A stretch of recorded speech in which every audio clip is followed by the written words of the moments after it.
But joining me now for more, our political panel, Maura Gillespie, founder and principal at Blue Stack Strategies, and Jeannie Sheehan Zaino, political science professor at Iona University and senior democracy fellow at the Center for the Study of the Presidency and Congress. Maura, first, I have to go to you as the Republican on the panel. Donald Trump is going to be in North Carolina tomorrow. Does he need to disavow, disendorse, get as far away from Mark Robinson as he can, and do you believe he will? He absolutely should. I don't know that he will. I think he is, unfortunately for Republicans, the president's major focus is himself. And if he feels as though that it would make him look bad to take back what he endorsed, he's not going to even mention Mark Robinson, perhaps, and just focus on himself and what he would bring to North Carolina and why people should vote for him. But it would be a point of pride for him to bring up Mark Robinson, I think, and disavow anything. Should he? Absolutely. The party needs him to. Top leaders of the Republican Party have asked him to, and have asked Mark Robinson not only to drop out, but then to prove it wasn't him, because Mark Robinson has said that it wasn't him that posted these things. Although I did just see that those posts, Politico is reporting that those posts have been taken down. So if it wasn't Mark Robinson who took down his post, I think it's really just it's a real big mess, and it reminds me of being with Boehner because when this is Chris Lee from New York, when he was posted on, this is a real throwback, but Craigslist, there were some photos of him on Craigslist, and within hours, Boehner, former speaker, had him in the office, told him, "You're resigning today." And within hours, Chris Lee did so. So I think it's really a stark contrast between what leadership used to be able to do for decency and now what we're seeing play out on the Republican fringe.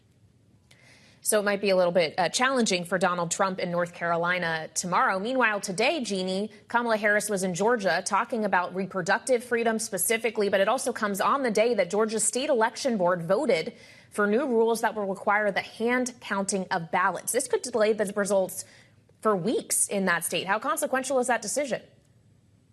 It's very consequential, and we are seeing this particularly in swing states like Georgia, where you have Republican-led boards, and in this case, supported strongly by Donald Trump, who are taking steps that nonpartisan folks in the state who are experts in how we access, how we distribute, and how we count ballots to make sure the election is transparent and fair, have said, over and over again, this is not a smart move. And we heard that again today in Georgia. So it's entirely consequential. And of course, Kamala Harris down there on the heels of talking to Oprah Winfrey last night to focus on the issue of abortion and the fact that she is claiming that the 6-week rule in Georgia resulted in the deaths of 2 young women. And there was a very emotional discussion with the woman's mother and sister on Oprah Winfrey and Kamala Harris's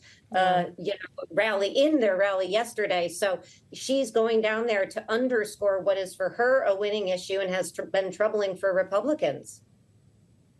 We only have about 90 seconds left, but I want to get an answer from both of you on this. Nevada, the Supreme Court ruling Jill Stein, the Green Party, will not be on the ballot. Jeannie, does that make a material enough difference for Kamala Harris in that state? We don't know yet, but it very well could, because Jill Stein certainly cost Clinton the election in 2016, and she could have done the same in in Nevada. So it is helpful to the Harris team. Well, and so the Trump team then, Maura, looking at potentially having to spend more resources there in addition to states like North Carolina and Georgia. Is there really enough of it to go around?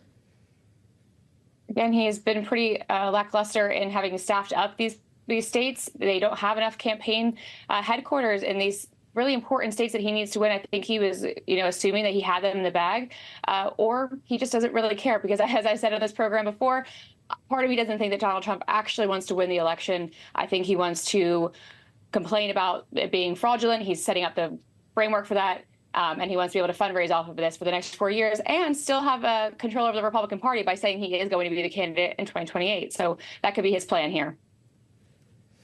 All right, Maura Gillespie and Jeannie Sheehan Zaino. Wish we had more time with you ladies this evening, but thank you so much for joining me, our wonderful political panel on this Friday.